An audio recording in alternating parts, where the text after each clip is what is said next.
C'est vrai qu'on a très belles infrastructures, on n'a rien à envier à d'autres pays étrangers, mais que la qualité de service pouvait justement être améliorée. Quand on a lancé ce projet-là, on avait la vraie ambition, même à notre petite échelle, d'améliorer justement la qualité de service en Tunisie.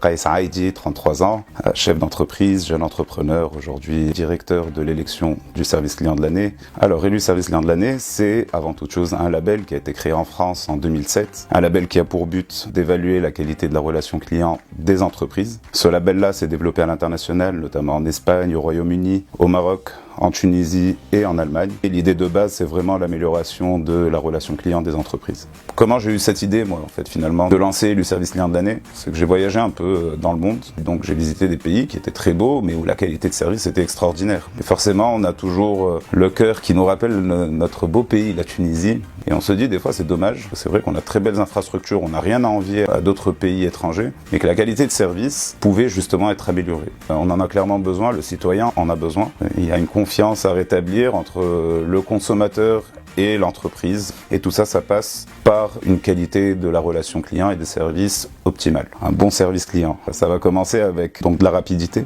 dans la réponse et dans la prise en charge. C'est-à-dire qu'aujourd'hui, le consommateur veut avoir une réponse tout de suite, et peu importe où il est. Aujourd'hui, le consommateur a envie d'une relation client personnalisée, parce qu'on a envie de se sentir très important pour l'entreprise. On est sur la 3e année Fitounes, on voit déjà une évolution. Les entreprises tunisiennes, ont fait énormément d'efforts pour justement répondre aux besoins de leurs clients. Donc sur la première édition, il y avait 24 entreprises qui participaient. On est passé à plus de 37 entreprises sur la 2e, on passe à plus de 40 cette année. Nous, on a l'obligation, dès le moment où on ouvre un secteur d'activité, on va aller voir toutes les entreprises de ce secteur pour, entre guillemets, garantir les mêmes chances de participation dans un premier temps et dans un deuxième temps, les mêmes chances de victoire. Donc aujourd'hui, le cabinet qui réalise les études pour le compte de l'élection du service client de l'année, c'est Ipsos. Ipsos est le 3e cabinet mondial en termes d'évaluation et le premier sur la région MENA. Donc ils sont présents en Tunisie et pour nous, c'est très important d'avoir un cabinet de confiance et crédible parce qu'il ne faut pas oublier que Nahnazed, on a un rôle, c'est justement d'orienter le consommateur de manière honnête et crédible vers les entreprises bien disantes en matière de relations clients. En tout cas, sur la première édition, le canal qui était assez compliqué, c'était le canal téléphonique. On avait un taux de joignabilité qui n'était pas satisfaisant globalement. Il faut beaucoup améliorer la joignabilité.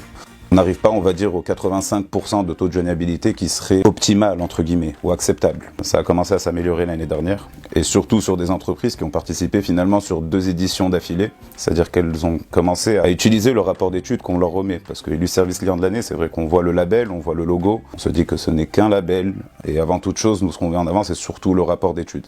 Il y a encore beaucoup à faire, parce que nous, forcément, on va identifier les points forts, mais surtout les pistes d'amélioration. Peut-être des fois, en perception, peut-être que la Tunisie, c'est un petit marché, alors que pas du tout. Aujourd'hui, il y a vraiment une vraie prise de conscience. Il y a de plus en plus d'entreprises qui sont là, et elles viennent toutes avec un objectif différent. Il y en a qui sont là, clairement, pour identifier leur axe d'amélioration.